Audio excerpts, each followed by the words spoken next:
All right, now let's see ethics in public relationship, right? Before understanding ethics in public relationship, we must understand what is public relationship, as we have done in the case of private relationship. So here public relationship is collection of persons relationship, collections of individual relationship, interaction and dealings with the society at large or public domain, right? So here the individual's interaction dealings with the society at large or at public domain is known as public relationship. What is the example? The relationship between bureaucrat and citizen. This is a public relationship, right? This is a public relationship. And what is the ethics in public relationship? So ethics is basically ethics in public relationship is basically set of principles that governs or guides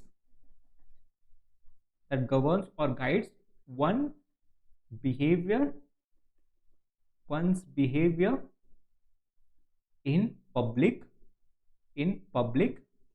relationship, right? In public relationship, which will basically include professional relationship, right?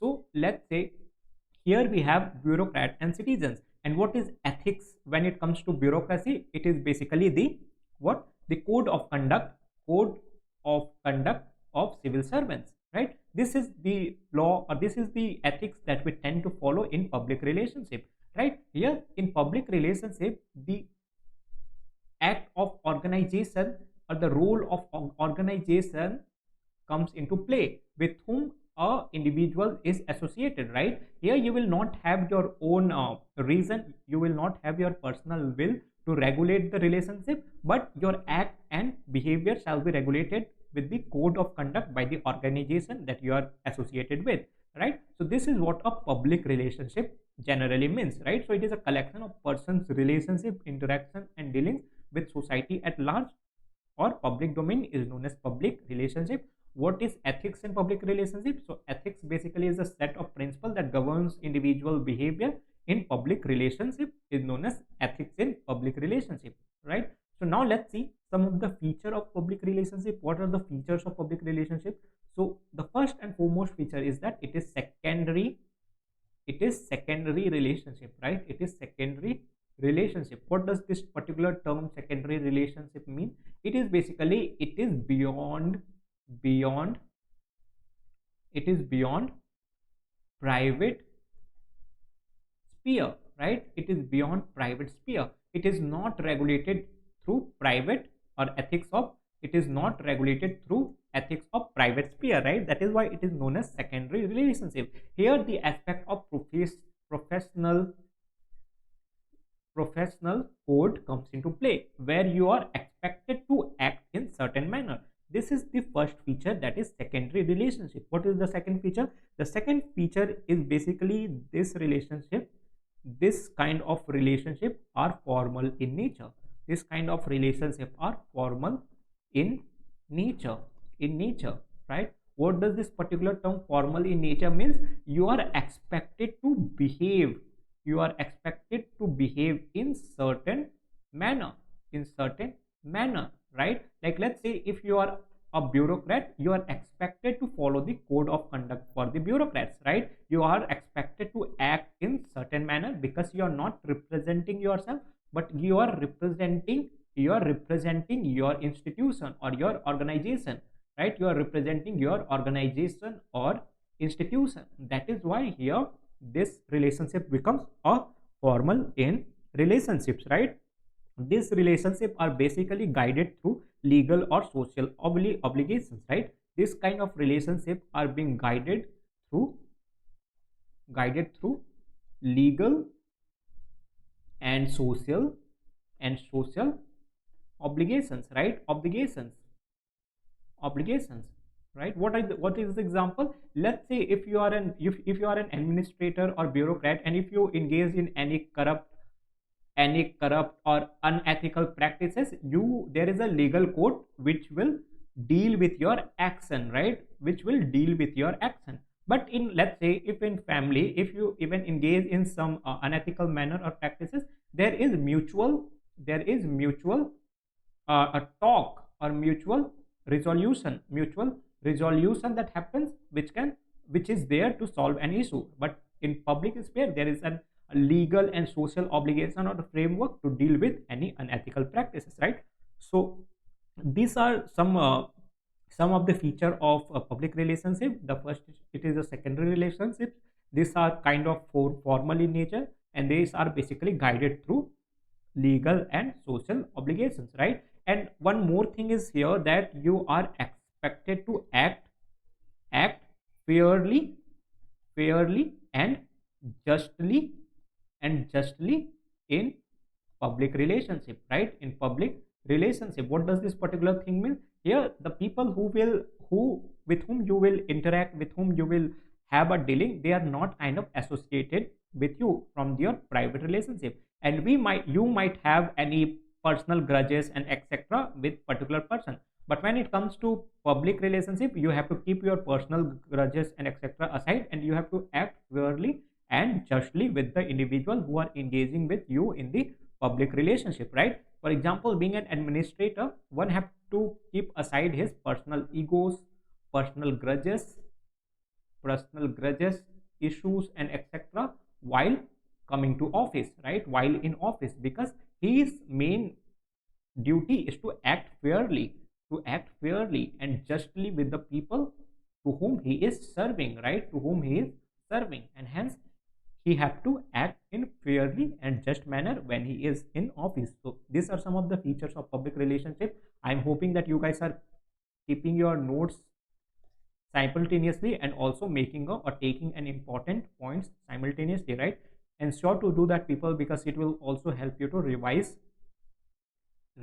and retain information effectively before the exam, right? So keep doing or taking the notes side by side. Now let's see some of the values which are being recommended by certain committees in public relationship, right? So the first and foremost values which was recommended is that it is by Nolan Committee, right? So what is Nolan Committee? So Nolan Committee is basically Committee on Standard in Public Life in United Kingdom. So there was committee which is known as Committee on Standards, Committee on Standards in public life, right?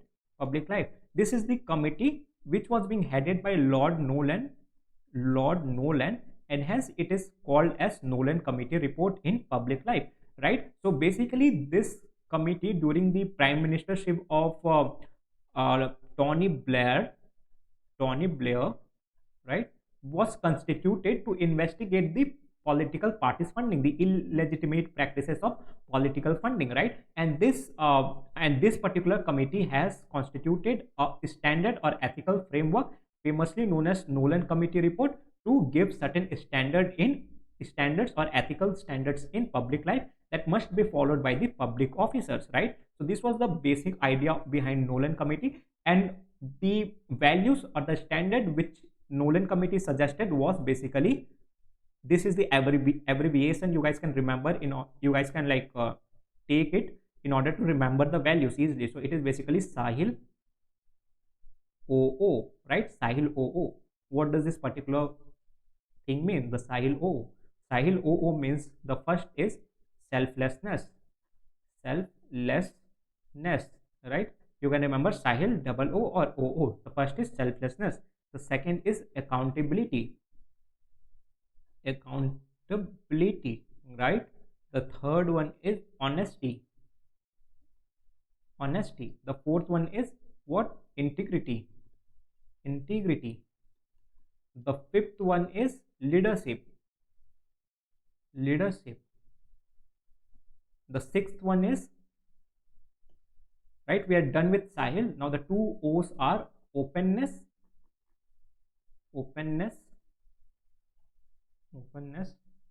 and the seventh one is objectivity, right? So this is the Sahil OO which was being prescribed by the Nolan Committee, as the seven standard principles.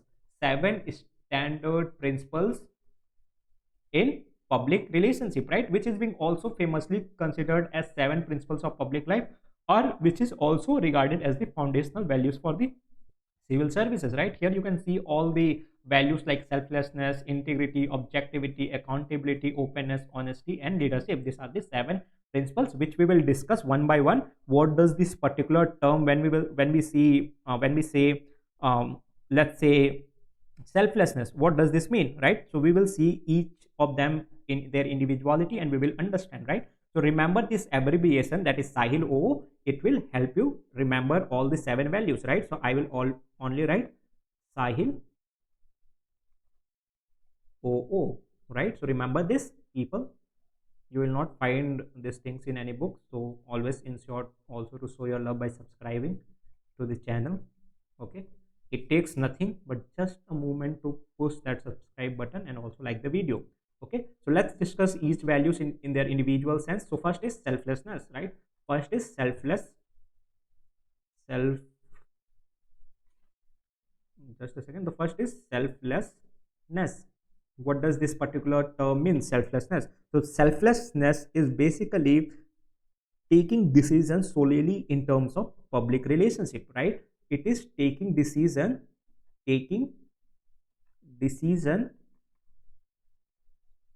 for the public interest. Why public interest? Because you are holding that particular office for the welfare of public, and there your personal interest will or should not come into the picture, right? That is why whatever action you take or whatever decision you take should always be for the public interest and not for the private interest, right? So let's take an example here, is that if you are given a responsibility to preside over a committee, right? Let's take a case study here, right? So if you are given a responsibility to preside over a committee which is responsible to decide the tender allotment process, right? Right? And let's say you are the chairman, being an IAS of a particular district, right? Now let's say in the same district there is some relatives who is also interested in that particular tender and also files for a tender, right? You have your relatives who files for the tender, right? Now let's say the application which was being filed by your relative is meeting all the objective criteria which is being required for that particular tender allotment process, right? But here, being a chairman, and hence the tender you are being selecting is of your relative, there might be a case of conflict of interest, right? Conflict of interest.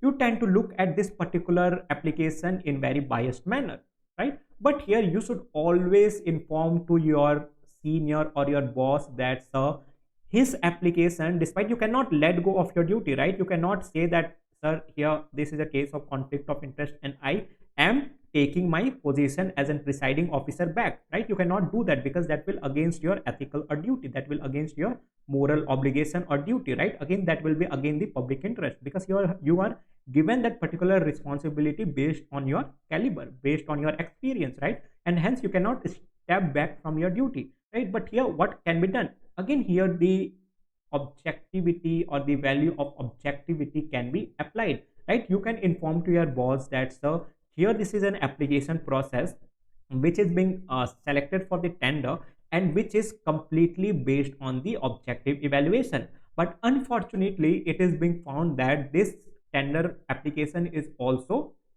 related to one of my relative, right? And here I give this particular application to you. Now you can scrutinize the evaluation and the process of tender selection, and you can come out with the report, and also you can give me the thumb up that whether should I go ahead with the allotment process or not. This is how you ensure that public interest is met over your personal interest, right? And the very basic example is of corruption. Most of the time in public offices, people are also engaging in corrupt practices, right? So selflessness basically means taking decision for the public interest and not for the private interest. So this was the First value that was being suggested by whom? The Nolan Committee, right? The Nolan Committee. What is the second value? The second value is basically accountability. Accountability, right? What does this particular term accountability means? It is basically you are subjecting yourself for the investigation. You are subjecting yourself or your decisions for the investigation or scrutiny, right? So this is basically what the term accountability means, right? You have to be accountable to the public. You have to be accountable to the public for the decisions you have taken, right? So let's say you are a GM, you are a general manager of any railway board, right? You are the general manager of a railway board, and because of your decision there is something mishap which has happened, right? Mishap which has happened, right? Recently the case of Balasore train accident which was happened, right? So this is the best example for that. If it was a It is again under the investigation still, but if it was a mistake of any technical team, then what does the value of accountability stand here, or how it will stand? The technical team should always take responsibility for their mistake, right? They should take responsibility for their mistake, and they should subject themselves to the scrutiny. Why? Because if they subject themselves to the scrutiny, whatever loophole are there because of which it led to their particular irresponsible decision, that can be rectified and such future mishaps can be avoided, right? That is why here subjecting oneself becomes very very important for welfare of public, or for safeguarding the interest of public in public relationship, right? So this was the second idea, that was accountability, right? Second value, that was accountability. Now let's see the third one, which is honesty. What is which is honesty? And as we all might be aware with what does this particular term honesty means. So honesty basically means our duty to declare any private interest, right? Our duty to declare any private interest will be honesty. Again, the case of conflict of interest comes in, right? Again, go back to the process, the example I have given, the tender process, right? So what was that honesty? There was basically the presiding officer or chairman, he informed to his senior that, sir, this was the tender application which is being objectively selected for the tender, but unfortunately it belongs to one of my relative, right? One of my relative. If the person would have been not honest, he would have directly gone ahead with the process of tender allotment. But no, him being honest serving member, he chose to inform that particular incident to his senior officer, and he also sought the permission to move ahead with the tender allotment process, right? And this is how honesty is being maintained in the public relationship, right? That is, it is a basically duty to declare any private interest. It is basically the honesty, the third value. The fourth value is basically integrity, right? What is integrity?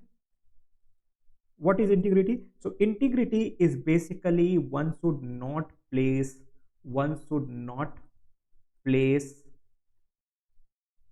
oneself under any obligation, right? Any obligation, right? So let's say in interview, we often, sometimes in mock interview, it is being often asked, like, if you are a public officer, or if you are, let's say, a civil servant, and in your duty you are being offered a gift, right? You are being offered a gift of, let's say, a car, which is a costly gift to consider, right? And whether will you accept this particular gift or not, right? This is just being your gift and nothing else. But an officer who is also have the value of integrity will never accept that, because accepting such a valuable gift will always place himself under the private obligation, right? He will always be obliged to that particular individual who has given him such a costly gift, right? That is why it is not advisable to place or to bring oneself under any private or organizational obligation, right? You cannot accept anything from any private organization or private individual in any public office, right? Because it will always place yourself in the under the obligation, right? And this is that is something which is not considered valuable or ethical when you are in public office, right? So that was something which is known as integrity, right? What was integrity? Integrity is basically not placing oneself under the obligation of private members, right? The fifth one is basically leadership, right? The fifth one is basically leadership. But before discussing leadership, let's discuss the sixth one, which is basically objectivity. Objectivity. So what is objectivity? It is basically making choices on the basis of merit, right? On the basis of merit. Again, go back to the tender process. He decided the tender allotment process on the basis of merit, right? Not on the basis of his personal opinion, right? Not on the basis of personal opinion or decision, but it was basically on the basis of objectivity, right? What is objectivity? Set of norms or principles to decide or to come into conclusion of something is known as objectivity, right? If let's say a tender allocation process is going on, if there is a tender by person A, so how an administrator will decide this tender is meeting our requirement or not? He will basically match the application with the criteria of the office, right? Whether it is meeting our criteria or not. If each and every criteria is being met by the application A, then he is considered to be deciding the tender allotment process on the basis of merit. And this is how objectivity is being practiced in public office. What is the main agenda of objectivity? To exclude or to eliminate any personal biasness, preferences, and what and any priorities in public offices, right? So this is how objectivity plays an important role and being considered as one of the very important value in public relationship, that one should always resort to the value of objectivity while making a decision in public offices. The last one is openness, right? What is openness? Openness is basically, what is openness? Openness is basically being open or being transparent, right? Transparent. We know how due to lack of transparency there is a lot of issue which is being surfacing these days, right? The corrupt practices and etc. Why this all is happening? This all is happening just because due to lack of openness or transparency. The process is not transparent. So this is what the value of openness propagate or propound the idea of, that the public officer should always be transparent or openness, right? What does openness? The openness basically means giving reason for the decision that he have taken, right? If one is asked on the basis of what you have taken this particular decision, one should always be ready with the reason behind his decision. That is basically openness, right? So we have done with all the 6 values. Now let's go back with the last one, that is leadership. One who is considered to be taking into account all these 7 values effectively in public office is basically the value of leadership, right? One should always considered to be following or abiding oneself with all these 7 values and all the other foundational values of public office, then it is basically considered as the leadership or the value of leadership, right? That one is being standing as an epitome, right? One is being standing as an epitome or example, right? Example. Why example? Because he is abiding by all the values in public office, which is being very hard to find these days. We often see people or the public services under pressure, they succumb to the ill practices like corruption, right?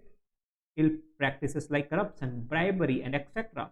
But one who, despite under immeasurable pressure, if one is ensuring to take into consideration or follow or resort oneself back to all these seven foundational values, then that particular individual is having moral right to be considered as a good leader. What is the best example? The best example is Ashok Khemka, right? Ashok Khemka, despite knowing the consequences of having or practicing such values or foundational values, we know that he has been transferred multiple times in single days, right? In single multiple time in single day, right? This was the consequence. Despite this consequence, he still chose to resort back to all the foundational values, because if he would not, then it will offend his conscience, right? Consciousness, right? And hence he will not be able to do justice to oneself. That is why we can consider Ashok Khemka as one of the greatest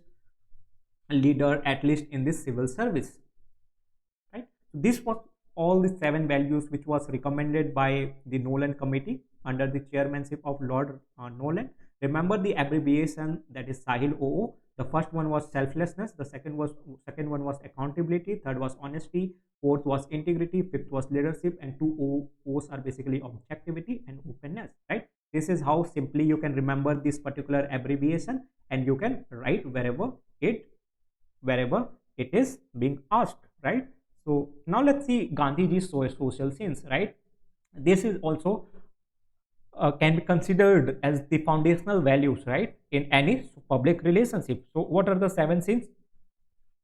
Wealth without work, right? So what is the best example? The best example is corruption, which is being prevalent these days, right? People are expecting wealth without work, without doing any labor, right? And what is the easy means? Easy means is bribery, corruption, right? So wealth without work is one of the most heinous sins as considered by Gandhiji in his work, that is Young India, right? Young India. He has given this seven principle of social sins, right, which basically gives as an ethical yardstick to decide the ethical action in public relationship, right? So what are the seven principle? Wealth without work, science without humanity, commerce without morality, right? What does this particular thing, commerce without morality, what it will lead to? It will lead to exploitation. It will lead to ill practices like exploitation, where there is no moral obligations to take the interest of others while engaging in the profit transaction, that is commerce, right? Knowledge without character, knowledge without character. If you don't have character despite having immense knowledge, that will not stand ethical in the society. Pleasure without conscience, right? Pleasure without conscience. If the pleasure is coming at the cost of conscience or the inner morality, then that is something considered as sins. Worship without sacrifice, right? Then politics without principle. And this is what these sins that we are mainly seeing in today's society, right? So what ought to be done? What before doing what ought to be done, let's see some of the causes of decline of values in public services, right? What are some of the causes of decline of values in public services? So first and foremost cause is lack of strict code of ethics, right? Code of ethics, guidelines, rules, etc, right? So what usually happens is that usually there will be law to regulate the ethical action, right? But in the same law there will also be the loopholes. There will also be the loopholes which can be encroached and which can be benefited, right? So people take benefit of such loopholes in order to engage in ill practices.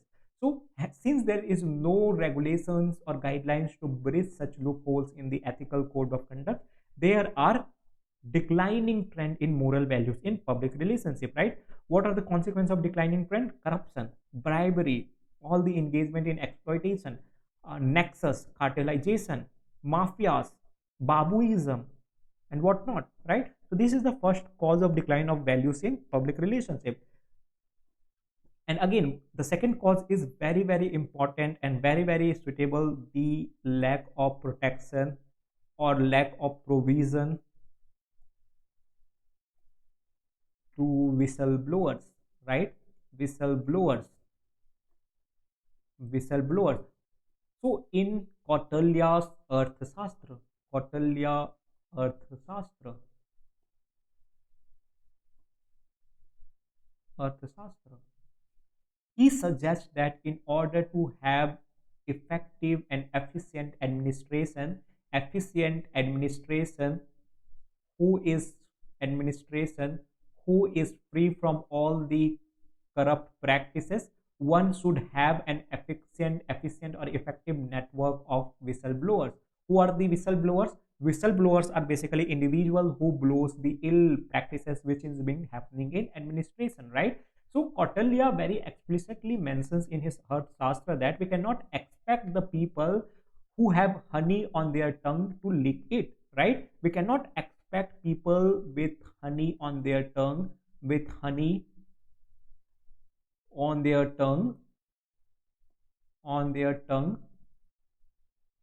not to taste it, right? We not to taste it. What does it mean? We cannot expect people with immense power to exploit their powers, right? That is why he suggests a very strong provision of whistleblower, right? Whistleblower, that there should be a strong network of whistleblower to blow all the corrupt practices which is being practiced in the or among the administration, right? But these days we are not seeing any such vigilance or any such strong network of whistleblower, and that is also one of the major cause of decline in moral values, or decline in what? Decline in values or ethical practices in public relations, right? So very important thing which can be given as a solid foundation of Kautilya Arthashastra, the lack of provision of whistleblower. Nobody is mentioned this thing, so just take that as a note and try mentioning it, right? The third is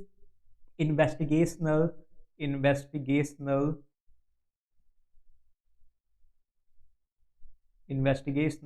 delays, right? Delays.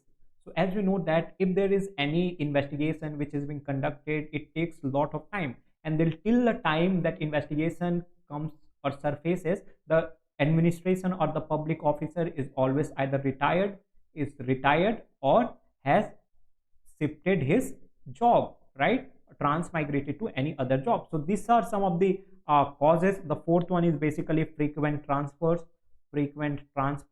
Again, frequent transfer, very important, as we know that how civil servants are very prone to transfer. So here, what does this particular provision leads to? This particular provision basically leads to lack of accountability in public officer, right? They know that till the time if my misbehavior or unethical practice will service, I will already being transferred to any other places, and it gives them autonomy to engage in unethical practices, right? So there should be a strict guidelines on the transfer provisions, right, which is being very frequent and very pertinent in the public officers like administrative services, right? The fifth one is basically lack of transparency. There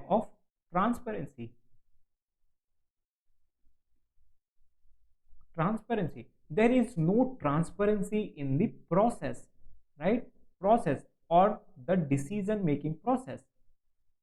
The decisions are being made on what grounds, on what basis? So hence there is no transparencies which give the discretion to officers to engage in unethical practices, right? So these are some of the causes of decline of values in public relationship which needs to be taken into consideration. The first is basically lack of strict code of ethics, guidelines, rules, etc. To be more precise, lack of the regulation to bridge the loopholes that are being present in this code of ethics and guidelines, right? Second is lack of provision to whistleblowers, right? Like Kautilya Arthashastra is the solid foundation which has quoted this in around 2000 years ago, right? So this is how strong this particular provision is. The third is investigational delays, right? The fourth is frequent transfers, which leads to lack of accountability in public officers. The fifth is lack of transparency, right? Transparency in the decision making process, which gives a lot of autonomy to the officers to engage in their personal interest, right? So these are some of the causes of decline of values in public relationship. Now comes the very important part, what ought to do, right? How can this problem be rectified, or how we can ensure that the values or the values in the public relationship is being sustained, right? So again, you can always come back to Gandhiji's social sense, and you can alter this in order to promote the what, the values in social services. One can always say that in public in public in public relationship or in public spheres, one should always strive for politics with politics principle, politics with principle, wealth with work, wealth with work, science with humanity, science with humanity, commerce with morality, right? Knowledge with character, right? The organization of DOPT, let's say, should always strive for not only knowledge but also the building of foundational character for the civil services in order to ensure the efficiency of values in public services. Pleasure with conscience, right? Worship with sacrifice. These are some of the steps which can be taken as propounded by Gandhiji in order to have effective moral values in the public relationship, right? This is how you can change certain concept to meet our demand and attempt the answer in the exam, right? So this is how we are done with the relationship in public and private spheres. Now let's discuss a very important question. So this is the question which was being asked in 2019. The question was, what are the basic principles of public life, right? Basic principles of public life. Illustrate any three of this with suitable examples. So there are two parts to this question. What are the basic principles of public life? So we have to answer this, the basic principle of public life, and we have to give three suitable examples, right? So I will just give you the basic structure or framework, right? You can attempt this answer and send me this answer to my Telegram community. Share this answer in the Telegram community, that is UPSC Geek by NRG, UPSC Geek by NRG, right? I will mention the link as well in the description. You can just join that. You can share your answer. I will evaluate it objectively and also respond to you with an very effective feedback, right? So let me give you a basic structure, right? So what does the first idea of basic principles of public life mean, right? So the first, this is how you can attempt here, is that the basic principle of public life are the standards, right? And the practices, set of practices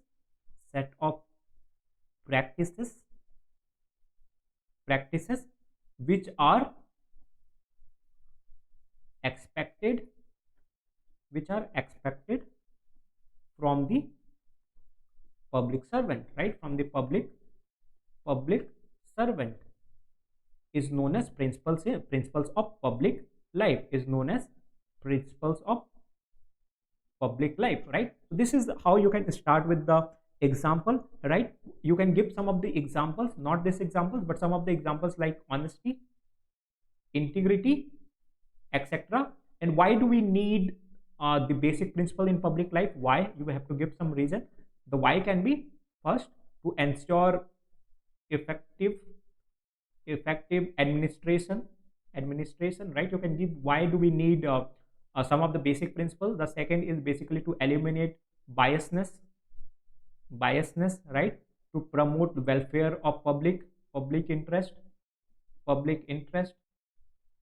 The fourth, very important, good governance,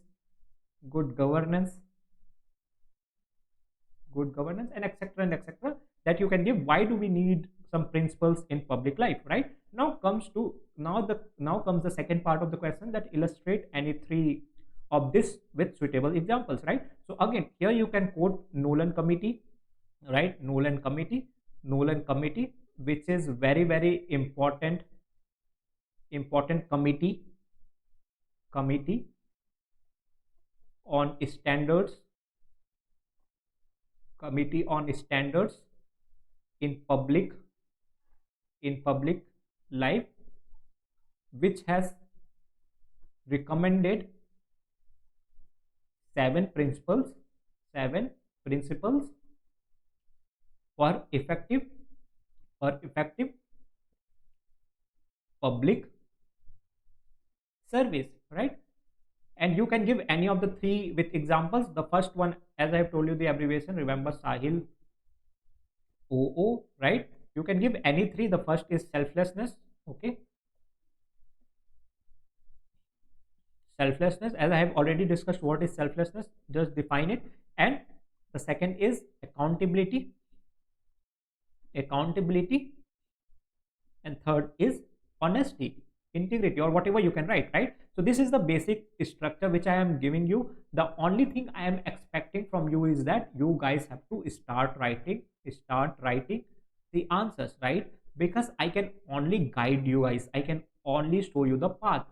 I cannot hold your hand. I can even hold your hand for once, but you have to lead your life throughout your life. You have to lead your path. You have to walk on the journey throughout your life.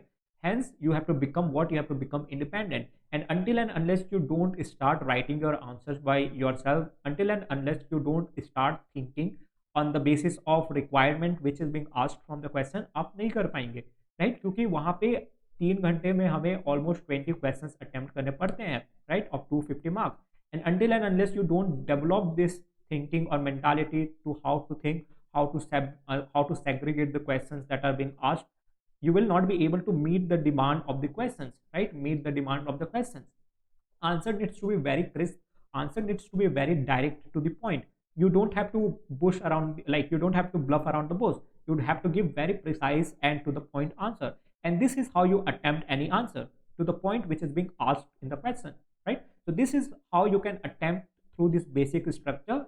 Try writing answer and send me the answer in my Telegram community or Telegram channel, and also ensure to join that, because there I share the resources, PDFs, and all the other materials which will ensure to help you in your journey to reach your utmost potential, and also in the selection criteria of UPSC, right? So with this, let's end today's lecture, guys, and I am hoping that you guys are liking these lectures, and I am ensuring that I will let you finish entire of your syllabus. I will help you finish entire of your syllabus. You don't have to worry much. You just have to follow this particular lecture series. आपको सिर्फ ये lecture follow करना है. Time to time, take down the crisp notes, right? Crisp notes, because it will help you revise before the exam, and keep writing frequently. And this will be your formula to UPSC CSC 2024 or 2025, right? Just I am expecting you to do this. Follow the lecture regularly, make the crisp notes, and also keep writing, right? How can you make this crisp note?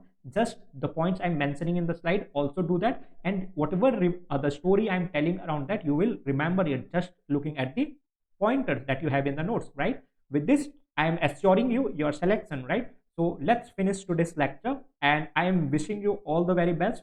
Keep preparing for Pre 2024, and always remember the motto statement of UPSC Geek by NRJ, that is, as you strive, so you thrive. अब जितनी मेहनत करेंगे उतनी आपको फल मिलेगी. And also make sure to show your love by subscribing to the channel, that is UPSC Geek by NRJ, and also like and share, right? So with this, thank you.